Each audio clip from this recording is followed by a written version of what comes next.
Inravio.com.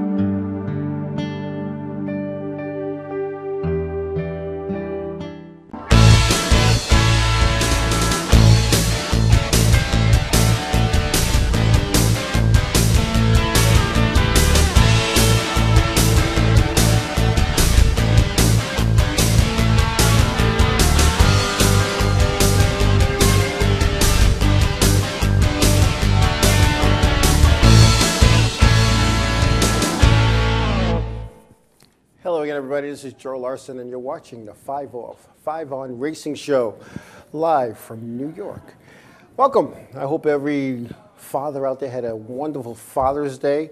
And for the moms who played double duty, I hope it was a good day for you too as well. It's tough being a single mom. Thank God I was raised by two parents.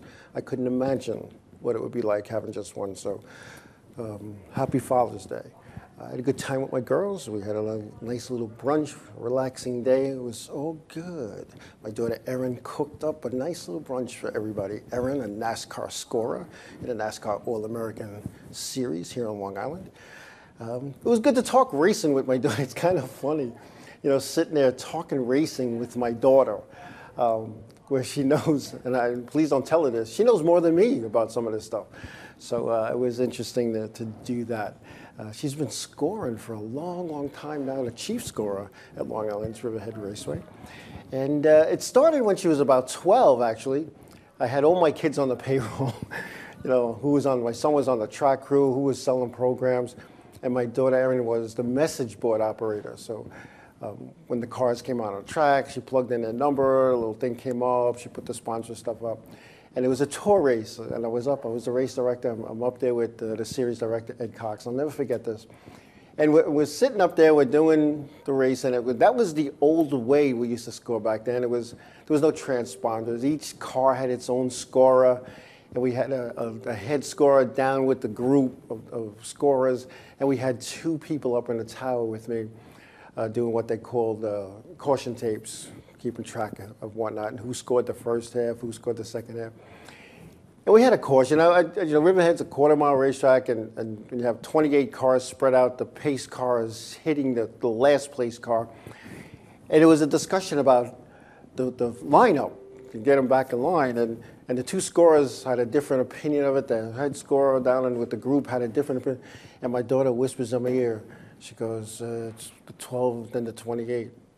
And I'm looking at her, she's doing the laps and the message board with one hand, and she's scoring with her other hand. She's like 12. So the series director, Ed Cox, says, how do you know that? She goes, well, I've been scoring. He goes, oh, you get most of the cars every lap? She goes, no, I'm getting all of them. 12-second, 11-second laps, and she was getting all of them at 12. So what we did with that is we used her, and she's been kind of scoring ever since. So you look at that, you look at how people evolve and grow up in racing.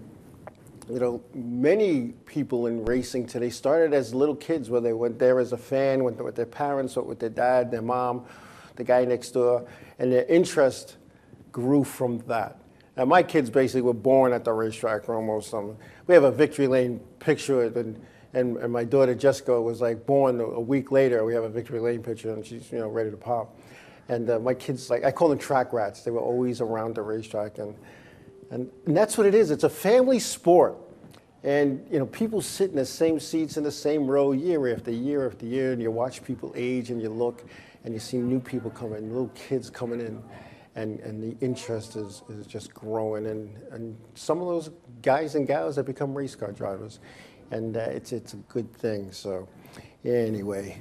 But a lot of non-family things happened this past week in racing. And there was one, and we're going to hold off on that call until like 7:30, because I got things I got to talk about.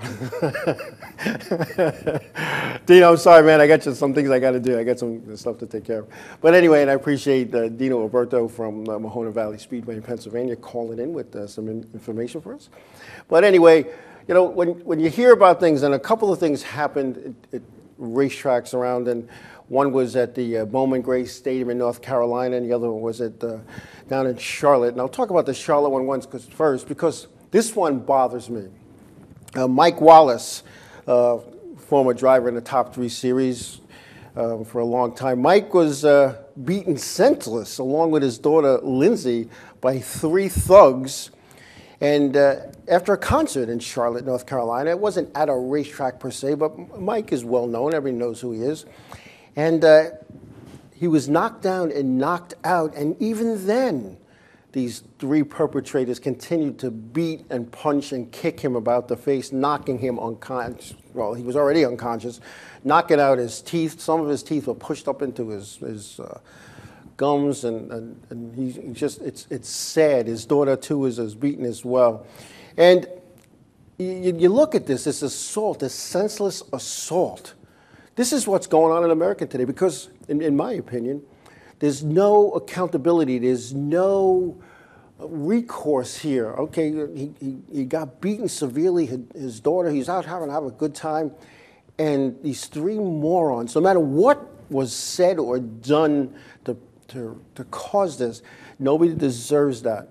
And you know, these guys, they were arrested that night. They were charged with assault, and it was they were caught. These 3 guys, they were arrested, and they're going to face the judges. But you know, stuff like that shouldn't be happening. And it's just a sad state of affairs. Mike Wallace, one of the nicest guys that you've ever seen at a racetrack. I had the opportunity a few years ago to speak to him at the Volusia County Mall when the drivers were doing that show during Speed Weeks. And, you know, he was walking out and nobody knew who he was. And I kind of went after him and because I said, hey, man, how you doing? You know, he turned around and he talked with me. So it was good. It was interesting to talk to him. But to see something like that happen to a guy like that is just incredible. And I was hit in the face once at a racetrack, and the thing that bothered me about it, you know, the old me, when I say the old me from a few years ago would have just saw red and took care of business. But I knew I was being set up by this knucklehead. I knew I was being set up, so I just was mellow and I just dialed 911 and pressed charges. And everybody says, oh, what do you charge? Well, you know, you have to, because there's no accountability. There's no, you know, nobody's held accountable for what they do anymore. So anyway, speaking of arrests, North Carolina's Bowman Gray Stadium we started to talk about, you know, it's known as Madhouse because of the craziness that goes on Madhouse. Those remember that show that was, I believe, on A&E, and showing the behind the scenes and how the fans give the, you know, the one finger salute and, you know, the cheering and booing and all kinds of, well, this past Saturday night, at the Bowman Gray Speedway in North Carolina, modified driver Joe Ryan Osborne, who was 20 years old, and James Savali got into it on the racetrack, bumping, grinding, some hard, solid racing from what I could get from some of the people who saw it live. And I guess Joe Ryan Osborne didn't like that James Savali was beating and banging Savali driving for the Hillbilly Racing at David Hill. And the incident spilled over into the pit area. Now, Savali's car owner, David Hill, allegedly was the first person to Osborne's car trying to pull down the window net and get to Osborne. And then the hauler driver, now their hauler driver is a big guy. You know, I wouldn't want to mess with this guy. And he was trying to reach out on the other side. Next thing you know, the crews are there. And Osborne just hit the gas and spun. He hit one of the Hill team members and drove to his pit area. Shortly thereafter, Osborne was arrested by the Winston-Salem police and initially charged with attempted assault with a deadly weapon, the race car. Now, the charges were eventually downgraded to a misdemeanor, but stuff like that can't happen at racetracks. And 24 hours later, Osborne was asked, would you have done anything different? He said no. He said he feared for his safety. And when he was surrounded by all these people, he just wanted to get out of there. Now, you know, what are you going to punch you in the head? You have a helmet on. You know, I've been in situations, both sides of the fence, where I was the guy going after and the guy that was gone after. And, you know, in that split second, and each and every one of us out there, we don't know how we're going to react. You know, you see 4 or 5 guys, you know, who's ripping down your window net, who's trying to get at you, who's climbing through the car on the other side. You know, you just want to get out of there. And, you know, I don't know if this arrest was justified, but they don't put up with that kind of stuff at a lot of the racetracks around the country. They just don't. I've seen drivers at Thompson get arrested. I've seen drivers in the pits hit each other, and the guy that instigated it drove back to his pit area, and they arrested him for leaving the scene of an accident. You don't do that stuff. And I just hope this doesn't spill over to the rest of the season. The Hill family, I know the Hills for a long time. Roger Hill, long since passed away, with his wife Sandra and David. I know them. I've spoken with them on many occasions, had the opportunity to sit in their hauler on some rain delays and just talk Royce. And nice people. They drive all the way up from North Carolina to run the Northern Tour. They run a lot of Southern races. And then when you hear something like this, you get a little concerned. Now, James Savali is no angel as well. I remember when James Savali was driving for another car owner a few years back, he was tearing up equipment pretty bad, and people wanted to beat him up and stuff. So I know James Savali just hasn't learned yet, in my opinion, how to pick your battles. And when you're on a racetrack, you got to do that. You got to learn when to pick your battles. And you don't use your race car and to beat and bang. You try to work it out, because it never goes away, it never ends. I got you, you got me, I got you. And meantime, hundreds of thousands of dollars are spent on equipment that has to be repaired when, you know what, you could have got away with a bent wheel. So I hope this gets worked out. I don't want to see Joe Ryan Osborne face any charges for this. I know it's a misdemeanor. He'll probably go to court. They're going to slap on the hand, be a good boy for 6 months, a year, and it'll be forgotten. But some of you drivers out there, think about this. You gun the gas pedal. You want to get away, and if you run somebody over, you're the guy. You did it. That's assault with a deadly weapon, and that's something to think about. And so whatever. Anyway, this past weekend, I should say, long-time figure-8 driver, car owner, crew guy, a little bit of everything. Neil "The Wheel" Fiola Sr. had a heart attack at the racetrack on Long Island this past weekend. And get well wishes to Neil. I remember watching Neil race when I was a kid. And it was funny, he's not that much older than me. So he started when he was really young, through the figure-8 ranks, the novice division, and blunderbuss and charges, and I believe even late models. Neil's been around a long, long time, and to hear he had a heart attack at the racetrack, and this isn't new for him. He's had a couple in the past, but he's okay. He's in the hospital. He's resting, and just say a little prayer for Neil and that he recovers fine. Neil, one of the good guys in racing. He used to tow my daughter's figure-8 car out to the track for me. He lived out that way, and he'd come all the way to Medford to the shop, pick up the car, and bring it to the track, and then back to the shop that night. So, again, I hate to be the bearer of bad news tonight, but it's not really bad news. He's doing well. So, prayers to Neil Fiola for a quick recovery. Anyway, we're going to take a break, and we come back. We're going to talk about some of the things that Ernie Saxton is saying in the columnist for the area auto racing news when we come back.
What's up, guys? We're Scared No Fair, and we're here with Inravio.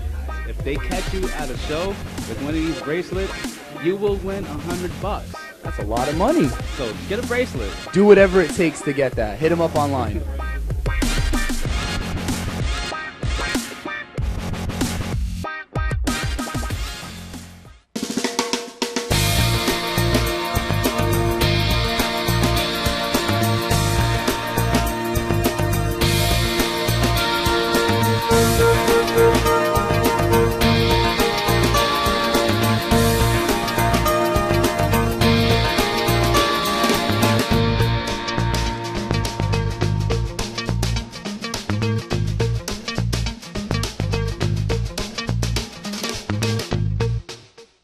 Village Music Shop of Mastic.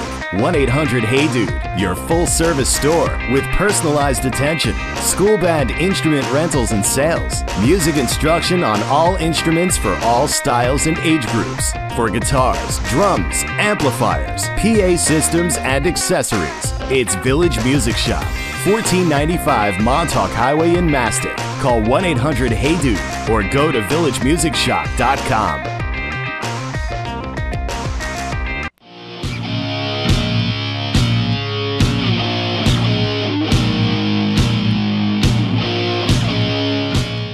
Hey, welcome back. Area auto racing news columnist Ernie Saxon has been writing forever. I think he started writing with a hammer and a chisel. He's been covering racing so long, he probably covered the races that Ben-Hur raced in. But recently, he wrote about favoritism in racing. Imagine that. But in his case, what he wrote about is, of all places, the broadcast booth. Saxon is irked at how Darrell Waltrip has rave reviews for Danica Patrick. Even when she wrecks, it's always the other guy's fault. It's like, as Ernie put it, he's a card-carrying member of the Danica Patrick fan club. It also upsets Ernie Saxon how Michael Waltrip goes into the booth wearing his race suit, his fire suit, with whatever sponsor he has for that event all over emblazed for a full whatever it is, 15 minutes, a half hour, even an hour, with a commercial for his sponsor. Ernie feels that in other sports, football, baseball, if whoever they're sponsored by, those players, because they're all sponsored by somebody, they all have endorsements. They don't sit there and wear a big, let's say Nike shirt or a big, hat. It might be subtle, might be little, but when you see like Michael Waltrip's fire suit and his whole chest is his sponsor, that's like a free commercial. And I'm thinking the powers to be that produce, direct, and are charged of these broadcasts should not allow it. And I have to agree with Ernie on that. And the other thing, I mean, these guys, they're both touting their sponsors, with their uniform. And I agree with Ernie on that. That shouldn't be. And in another situation, Sprint Cup Series driver Brad Keselowski recently brought it to the attention, the situation that he felt that Jeff Gordon, who's an announcer now, is biased in his coverage of the races. From the races I watch, I have to agree. In a recent Sprint Cup Series event at Pocono International Speedway, Gordon, who is a car owner, he's a 50% owner and partner in the 48 car in the Sprint Cup Series driven by Jimmy Johnson, and a financial interest in Chase Elliott's number 24. In addition, Gordon has an office at Hendrick Motorsports. Now, who is he going to side with in situations? As an announcer, you need to be unbiased. You got to cover the race, and it's who, what, when, and where. No personal feelings as to what happened. No personal feelings as to whose fault it was. The late Walter Johnston of MyRaceNews.com, founder of MyRaceNews.com, one of the things that made him a good journalist is all he talked about is who was in the race, who passed who, where the race was, who finished where. Good hard racing. Not, well, in my opinion, so-and-so took this guy out, and that shouldn't have been. And never once, even when Walter was with the Long Island Jam, or a message board type of thing as the moderator, he spoke only of facts. Not, well, I was walking through the pits and I heard this, that, and the third. No, he talked of facts. He talked only of what was happening that everybody else saw without any opinion. Now, some journalists, quasi-journalists, or whatever you want to call them, people with blogs, when you have a blog, yeah, that's your opinion, but if you're a journalist, and whether you write in a newspaper, a website, wherever, a newsletter, it's just stick to the facts. I've listened to Jeff Gordon, and yeah, he's partial to Hendrick Motorsports. You know what? He was with Hendrick Motorsports for so many years. What do you expect him to do?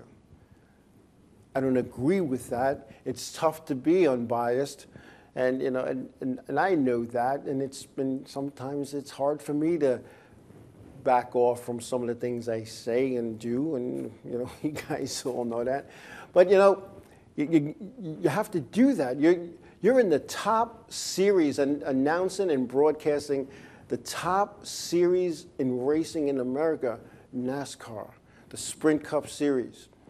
And you know what? You just report on the facts. If you're going to do color commentary, that's a whole different story. There's people that do that. But, you know, racing is kind of a little bit different than other sports. And I agree with Ernie Saxon on the Waltrip issue with both, you know, Darrell and Michael. I agree with that. Michael should not be sitting at the table pre-race, post-race, after he wrecks race, wherever it might be, in his fire suit. He should take the fire suit off, put on a shirt. I know he's all sweaty and wants to get a drink or whatnot. Take the fire suit off. Sit behind the desk like I do. If you think I'm dressed like this from the bottom down, I'm not. I'm in shorts. See, I'm in shorts, all right? So you don't see me wear my sponsor stuff. You know, it's what is seen. He could pull his top of his fire suit down and tie it around like he does when he walks through the pit area. But, you know, he goes to that sponsor. Hey, look what I did for you. I got you airtime. So I got to agree with Ernie Saxon. I don't always agree with Ernie Saxon, and he's head of the Eastern Motorsports Press Association. But I agree with him on this one. And this is something that should be addressed. It definitely should be addressed. And I don't think it will be, but it should be. Like with Jeff Gordon. Jeff Gordon's new at this. And he's doing the best he can. He was kind of thrown into this. You know, not, you know, Jeff, like, you know, you're the announcer now. It was something I'm sure that was discussed, and it's hard for him, I'm sure, to not push his own team. You know, so I don't know. Report on my home track. You guys look well. I will do a report on my home track, which I don't really have a home track. I have a track near my home, when that track provides me with that information. So if you guys want that, speak to your local racetrack, whether it be on Long Island, Connecticut, New Jersey, Pennsylvania, wherever your home track is, or have your home track call in, and I'll be more than happy to do that. But at the present time, we cannot do that because they don't provide me the information. Sorry about that. But again, let your local track know that they should be providing us information like that. Anyway, what do we got here? I think we're gonna take a break now. And when we come back, we will have the Bethel Motor Speedway report from upstate Bethel, New York. And I think we have a gentleman calling in to talk about what's going on at their racetrack as well when we come back.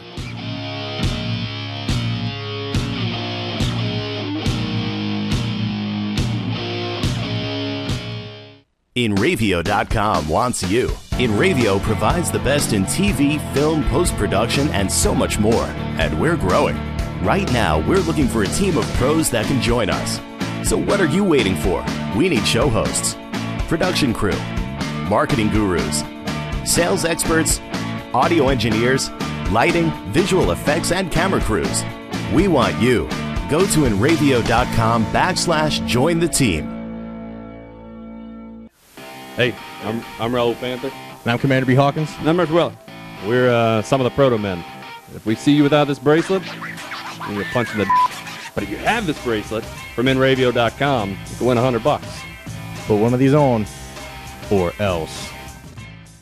The world of advertising has changed. Radio, TV, and newspaper revenues have declined drastically. Why? Because businesses have realized that advertising return on investment isn't what it used to be. So what can we do about it? Well, that's easy. Advertise online. Own a local restaurant, real estate agency, or even a national retail chain? Whatever your business, Inravio can get your message out there. And we can do it at a fraction of the cost. Call today and see the difference for yourself. This isn't TV. This isn't radio. This is Inravio.com. For over 60 years, Hanson Carpet has put the customer first, providing only the finest quality products and service. And Hanson Carpet is so much more than just carpet. We also carry a wide selection of window blinds and shades, and our licensed and insured technicians can service any of your flooring or window covering needs. Browse our huge selection of laminate, carpet, linoleum, vinyl, and tile. Stop by our showroom today or visit HansonCarpet.com. No matter what your project, Hanson Carpet has got you covered. Hey, this is Chris Les Jake, and if Inravio.com spots you at an event wearing this bracelet, they will give you $100.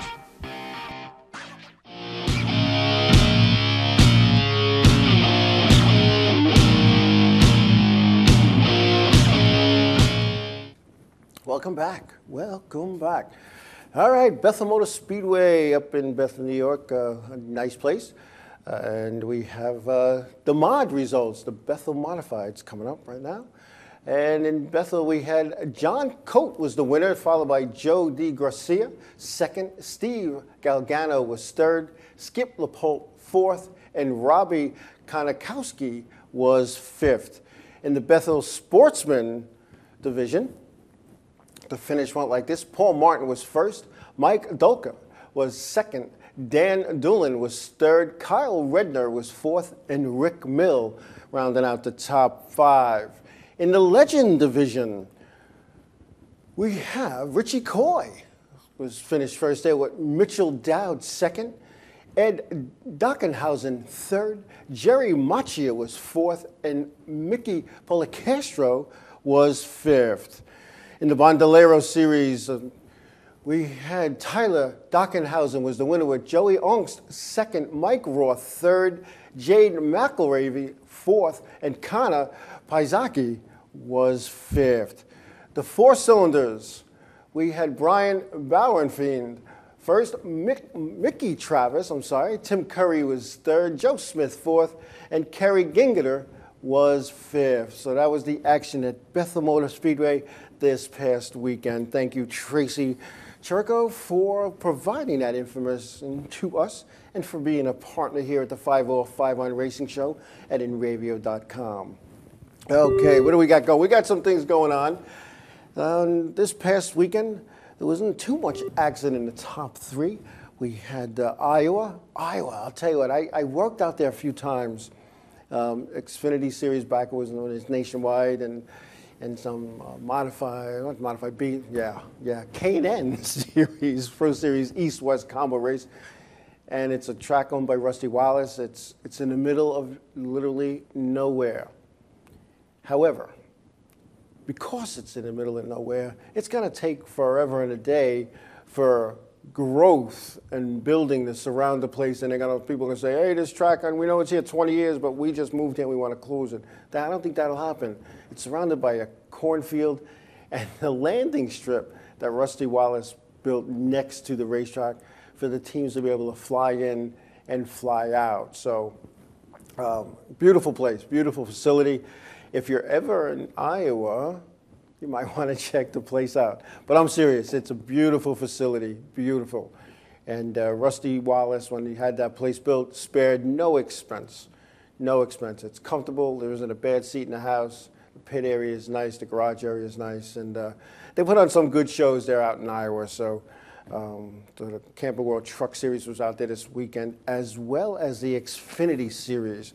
So in the Camper World Truck Series, we had William Byron was the winner, followed by Cole Custer in second. Cameron Haley was third. Ben Rhodes was fourth.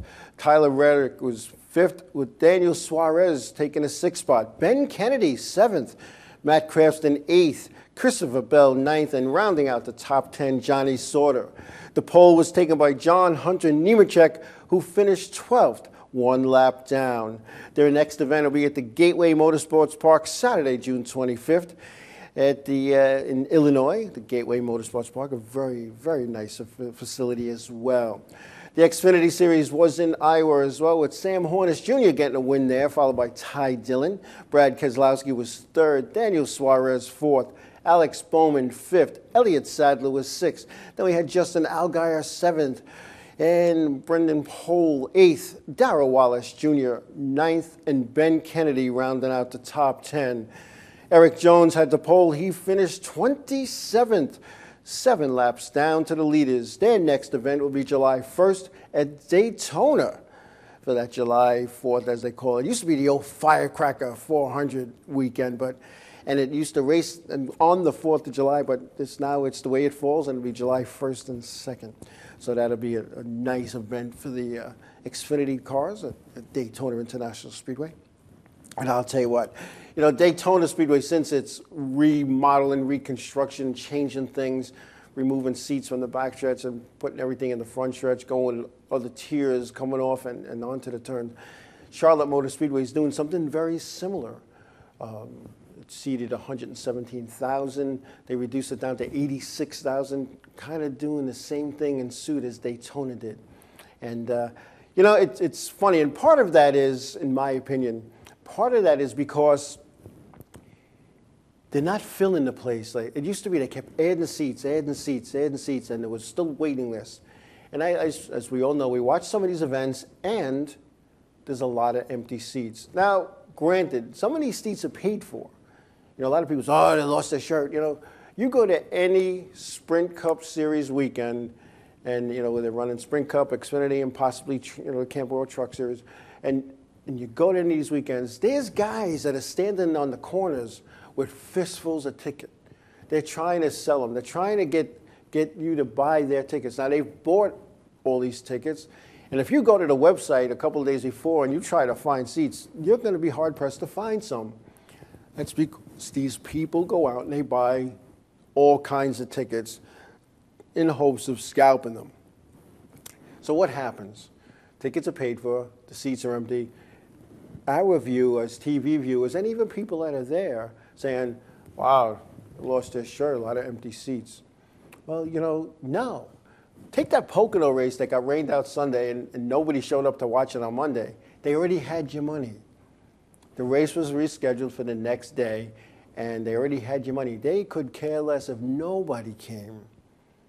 They already have your money. And in most cases, they've had your money for 6 to 9 months, if not longer, sitting in a bank because you got to renew, for next year now.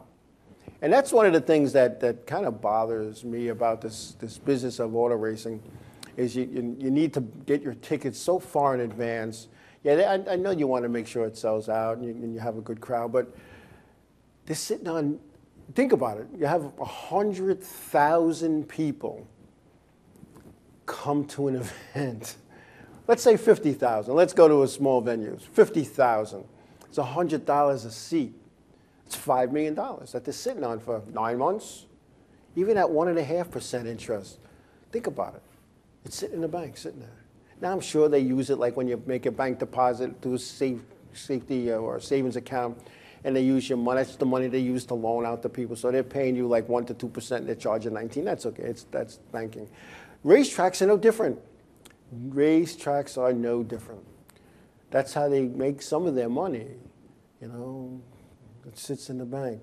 Is the weekly racing series all across North America? No, they don't do that. They don't. You don't have to buy your ticket that far in advance. You go up to the gate. Okay, I'll take 2, and they tell you how much, and you pay. And some tracks let you pay by credit card, debit card. Some it's strictly cash. And think about that. You have like 5,000 people who paid $30 a piece. It's 150,000 in cash, just sitting there. Small bills. What do they say in those old mob movies? Small bills, unmarked. I mean, really, think about it. Think about it. And there's no like security at some of these places. You wonder, why they didn't get, look, God forbid that ever would have happened. But, I know what kind of cash flows through these places, and it is what it is. But the tickets, they think like when you see these people not going to the races, that's because the scalpers have all those tickets, and sometimes they eat them. So anyway, hey, we got Dino Alberto from the Mahona Valley Speedway on the line with us. Dino, how you doing, buddy? We got you? I don't have Dino. Let's try now. Dino, we got you? We do. Hey, Dino, how you doing, buddy? I'm doing good, Joe. How are you? I'm good. What do you got going on up there? Or out there, I should say. You know what? I'd like to touch on something here, Joe, that you hit at the top of the hour on the family aspect of what this sport is about and how you look at the history of it. And on Saturday night, we had exactly that going on. We presented our first ever junior enduro. It's a 4-cylinder class derived from our hobby stock division, which is our entry-level division. And the reason we were doing that was we have all these kids locally. The kids, their parents are racers. They've been racers for a long time at Mahoney Valley. They're fathers, grandfathers, and whatnot. And when they come into the stock car world, out of quarter midgets, out of the go-karts, it's not easy to take them on a weekly basis and put them out there and get them acclimated to these stock cars. And what we did this past Saturday night was we had the first ever, it was a junior enduro, where we took these kids and said, okay, let's just try this idea.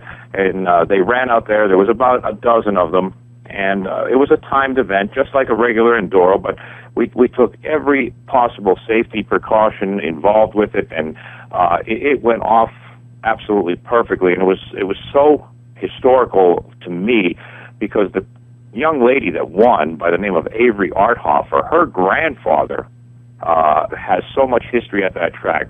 Her father, her uncles, her mother. It was the 94th career win just at that track for the Arthofer Maroney family that she won with, and it was just fantastic. And the girl who finished in second spot, yes, we had two young ladies finish first and second, Cassidy Altimos, her stepfather is Earl Paulus, so that is just amazing. And another young kid in this deal, Austin Beers, his father is Eric Beers, who is the point leader and won the modified race that night. So it was an experiment that we think was an overwhelming success. We had Arner's Plumbing, Heating, and Air Conditioning as the sponsor, and it was just amazing. It was so much family-oriented, and because of the history that's involved at that track and how many generations go back. So it was quite... it was really touching to see that young lady win, coming out of the quarter midget. She still races her quarter midget car, and it was just kind of overwhelming to the fact that it was just so exciting to see these young kids, and they did a terrific job. They ran a half-hour timed event, and we just ran a small car enduro with the same type of cars for the same amount of time, and they completed the same amount of laps. These kids went 116 laps of racing at Mahoning Valley, and they didn't look like they wanted to stop. They just it was that great. It was awesome. So just wanted to touch on that particular moment that we had there, on how you were speaking of it at the top of the hour, and it's very strong. It's still going that way at Mahoning Valley. Well, that's good to hear, because in today's day and age, there's so much electronic things that they can do and play kids today, that they don't want to go in a garage or the shop or the driveway or the backyard and get their hands dirty building and working on race cars. So it's a good thing to see when this growth here, when you have an enduro like that, and these young kids are competing and doing the same number of laps in the same type of cars as the grown-ups. Yeah, and it was very we tried to keep it as restricted as possible. And again, it was 100% safety oriented, because it was a first time event with these kids. We had them come out earlier in the day. They had time to practice throughout the afternoon. Some took that on, some didn't, but all in all, I think it was an unqualified success. And keeping in that same theme, earlier in the night, right before that, another young man by the name of Michael Wombold, whose father is a legend down there, George Wombold. Well, he won his feature, so it just is amazing, the family tradition and the heritage that that track is made up with. The headline deal, of course, that night, we have Eric Beers, who we've dubbed the Master of Faster, and he won for the 5th time in 10 starts. But in order for Eric to get up there, you may have seen our press release. It mentioned how the youth movement was quite evident that night, and there was at least 3-4 teenagers racing in the front that Eric had to get by, but experience was on his side, and he was able to outdo these guys. But he had Jack Ely racing really hard. He's his teammate. He's a teenager, just graduated from high school. Nick Baer just graduated from high school. He was up there leading for a while, and Gene Bowers is one of these young guns, and Austin Koshnosh has already been proven, but the young talent that's coming through the ranks in the modified division at Mahoney Valley, it's really good to see, but they're mixing it up and racing against some very, very good veteran drivers, such as Earl Paulus and Don Wagner, and of course Eric Beers and Johnny Markovic was right there. He's been battling with these guys 4 decades of racing, and just amazing. And they're really mixing well together. So it was a great race again. And right now Eric Beers is just on fire. He's on top of the world, and absolutely taking that modified division by storm. And it's not because of lack of competition, because Joe, it is absolutely top shelf. We had Kevin Basic there with us Saturday night. I'm pretty sure he'll back me up on this. It was quite top notch throughout all of our divisions. And we see Mike Sweeney, who has been having in the late model division, having an absolutely phenomenal year. This guy is amazing. He has the only Ford car in the field, and dating back to the last 5 races of 2015 and all 7 races of this year, he has either been first or second in that string of time, and that's just amazing when you think of that kind of a streak. And he is the point leader, and right now he is just it's just amazing. And what he did on Saturday night, it was kind of cool, because he said, I've won a lot of races, but never won like this. On the opening lap, he spun out. He did a 360, came from the back of the pack, and just was able to pull away to another solid win. So it's just to have first or second over that many races, I think that's a testament to him, his team, which he always is quick to praise, and just the effort that they put in. So it's his driving and a whole lot of other hard work, and that Ford Power is getting it done for him over all the GMs too. So pretty good deal. The dirt modified class had a 50-lap race. Ricky Yetter, who is the defending champion, won his 3rd of the season, and he also took over as the point leader. He's trying to become the all-time career wins leader, and he is now tied in that mark with Randy Thomas, so he's just 1 win away from that. Street stocks, again, we had 3 street stocks. Aaron Cromer was the winner again, and we had Jake Kibler in our Pro 4s, and you heard me mention about Michael Wombold. So it was a full night of racing, and was capped off by that first ever junior Enduro, and just it's amazing, and how many people stuck around to watch that and support those kids. I think that was also important to them as well. Always a good show at your place, and I enjoy my time when I go up there, and I want to thank you for your hospitality every time we go, even on those cold nights and those hot summer nights as well. So. It was pretty hot this past Saturday night. There's no question about that. So, and we certainly appreciate what you guys are doing as well. It's a terrific program that you have, and you're reaching so many fans out there, and so many people, and it's just fantastic. And I got to spend the evening with Kevin, and we were able to do some interviews, and it's a full all around program, and you guys are a part of that, and that's what helps make it such a success. Well, I thank you, Dino. Dino, we got to take a break to pay the bills, but I appreciate your information and all you do for the 505 Racing Show. Thank you very much, Joe. Keep it up. You got it. Thank you, sir. We're going to take a break. When we come back, we're going to talk about some of the things that are going on in racing that we were talking about earlier when we come back.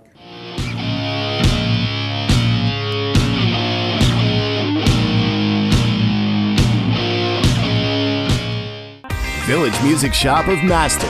1-800-HEY-DUDE, your full-service store with personalized attention, school band instrument rentals and sales, music instruction on all instruments for all styles and age groups, for guitars, drums, amplifiers, PA systems, and accessories. It's Village Music Shop, 1495 Montauk Highway in Mastic. Call 1-800-HEY-DUDE or go to villagemusicshop.com.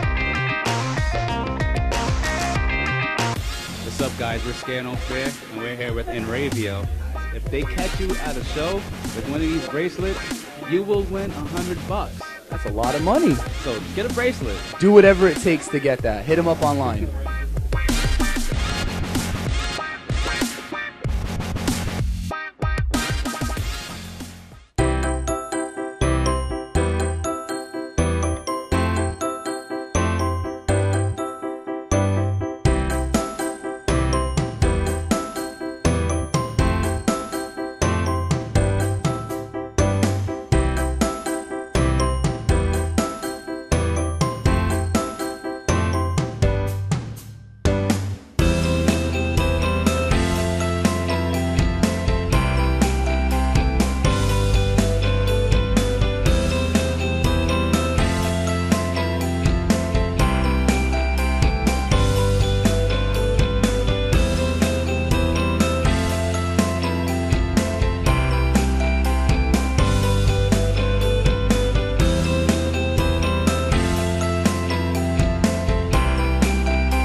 Hey, this is Crystal Jake, and if Inravio.com spots you at an event wearing this bracelet, they will give you $100. The world of advertising has changed. Radio, TV, and newspaper revenues have declined drastically. Why? Because businesses have realized that advertising return on investment isn't what it used to be. So what can we do about it? Well, that's easy. Advertise online. Own a local restaurant, real estate agency, or even a national retail chain? Whatever your business, Inravio can get your message out there. And we can do it at a fraction of the cost. Call today and see the difference for yourself. This isn't TV. This isn't radio. This is Inravio.com.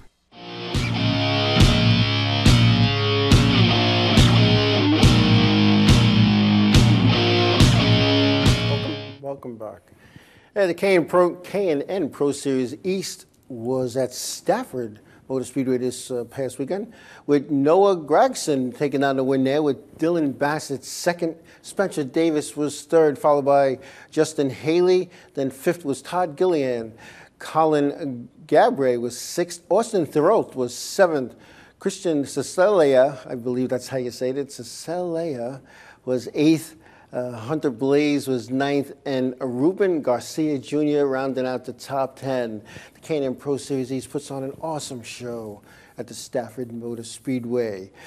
Also this weekend, the Thompson Speedway in Connecticut was the NASCAR Wheeling Modified Tour, with Bobby Santos taking out a win, his first win in a long time, with Max Zeckham second, Matt Swanson third, Patrick Emmerling was fourth, Jeffrey Goodale was fifth, followed by Xfinity driver Ryan Preece. Rowan Pennick was seventh, Brendan Bach was eighth, Jimmy Blewett ninth, Ken Hagee 10th. Doug Colby, the favorite to win this event, started from the pole, looked like he was going to win another one, finished 11th. Listening to social media, listening to people who were at the event, a lot went on in this race, a lot of craziness, a lot of aggressive driving, and a lot of people, and I'm not talking about these armchair officials who just complain about everything. I'm talking about people who are very objective when they talk about things that go on at racetracks. And what's happened is a lot of equipment is getting tore up. And why is that? Well, there's nothing wrong with good hard racing. I'm all for Nerf bar to Nerf bar, hub to hub, door handle to door handle, even though these race cars don't have door handles. I'm all for that. I'm all for the sparks flying off and racing hard. What I'm not for is the stuff that goes on where cars are wrecked, cars are destroyed because of dumb acts by one or both or more competitors on a racetrack. I'm also a little disappointed in how the powers to be treat and handle those situations. Yeah, it's a tough job. I was up in the tower for the touring series. I was in the tower for the Xfinity series back in the nationwide days. I was on the ramp at Riverhead. I've worked so many different tracks in all of North America. And when you do these things, it's hard to make certain judgment calls. But what's happening is sometimes not making a call is worse than making a call. Now let me explain that. Let's say you got driver A and driver B. They're beating the heck out of each other week after week. Who wrecks who this week? Who pays them back the following race? And it's a never-ending thing. And you got torn up equipment, and eventually you run out of race cars and parts. And I believe it's up to the powers that be, whether it's the series director, the race director, or both, sit these drivers down and try to make the peace. You know, it's not like the weekly racing series where, you put your helmet on and it's a little too small and squeezes your brain and you don't think right. These guys have the best equipment money could buy and then some on these touring series, whether it's modifieds, K&N Pro Series, Camper World Truck Series, Xfinity, or Sprint Cup. And some of the stuff that goes on is just not good. And a lot of people blame sometimes the race director. Now let me say something here about that. In the NASCAR Wheeling Modified Tour, you got Brian Vance as the race director. I sat in his seat for a few years. I know what that's like. And depending on what track you're at, your series director is elbowing you on one side telling you what to do, and sometimes his boss is on the other side telling him what to do. And you feel like a ping pong ball sometimes. So sometimes you want to make that call and you get one of these. No, don't say that. No, back that. No, don't do that. And sometimes you don't know what to say. And if you don't say and do the right thing as a race director, you know how they say, I want the crew chief and the driver to the trailer after the race? Well, you're the guy going back into the trailer. There was an event at New Hampshire where they made me stay. Our race was Friday. They made me stay till Sunday because I had to go meet with the powers to be over something that went on the racetrack. And I thought it was a silly thing, but apparently it wasn't. And I'll tell you real quick, according to the rule book in the flag stand, once the yellow flag goes above the bar on the flag stand, you're under caution. It's in the rule book. So my flag guy, he's watching the race like this. He's watching his end, his assistant's watching that end. And I got called in and he said to me, how many laps did you run on the yellow on Friday? I was like, I think it was like 35. You ran 100. I looked at it. I know what I was talking about. But, when you have these things, you can't always blame the guy making the calls. Because sometimes the guy making the calls is being told what to say from his boss and his boss's boss. And a lot of people will blast in the tower for what went on at Thompson and for allowing some of that stuff to go on at Thompson. If any of you guys and gals were there or watched it on broadcast or on rebroadcast for that matter, you know what I'm talking about. I'm not going to single out any people and any drivers and whatnot. But when you look at this finish, and don't get me wrong, this is how the finish is, and they earned that spot, and that's how they finished.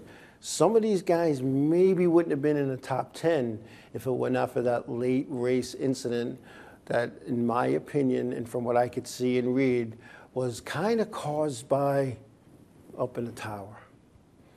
Now, it's hard to not have favorites, and I'm not saying there's favoritism. Please don't even go there. I'm not saying they show favoritism. I think what happens is they're too into watching the race instead of watching what's going on. Just my opinion. And you can't, in that position, you can't be a hothead. You can't take things personal.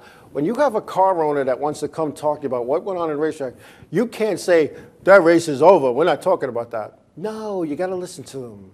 You got to listen to what they have to say because they're spending $100,000 plus on a race car and another $10,000, $20,000, $30,000 to get it there.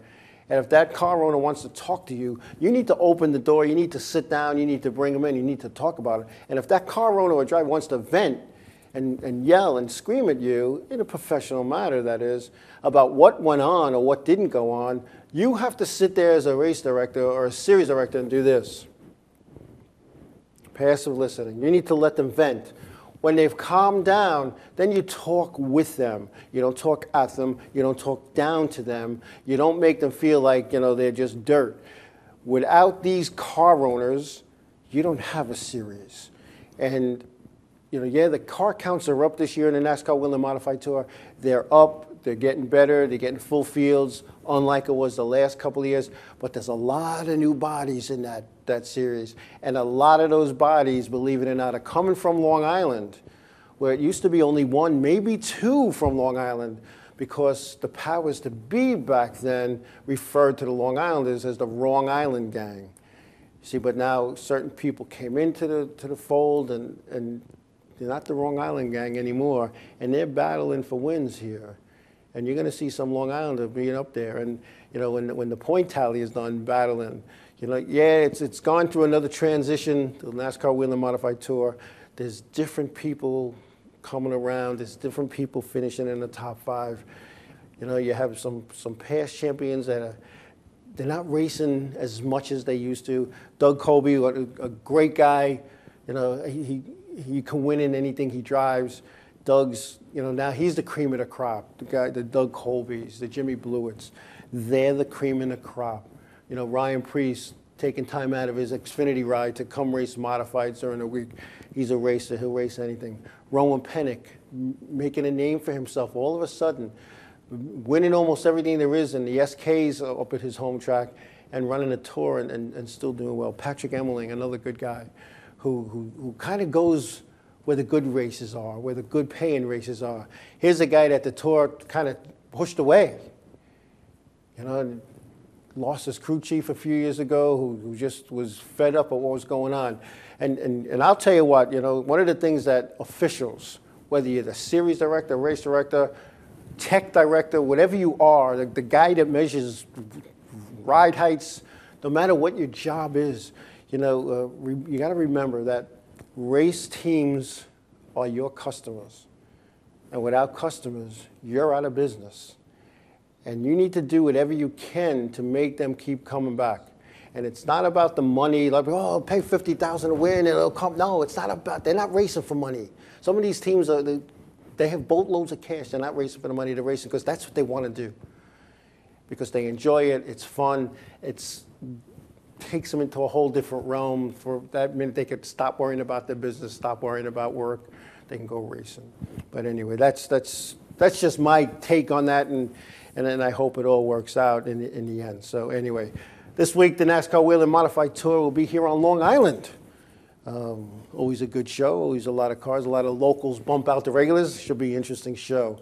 But anyway, that's it for tonight, folks. I want to thank everybody for taking the time out of their busy schedules to watch the show tonight. For those of you who watch it in the archives, thank you as well. And wherever your endeavors are going to bring you this week, please be safe. Please be careful. Have a great time. Give somebody a hug. Tell them you love them. God bless you all, and we'll see you next week. Thank you.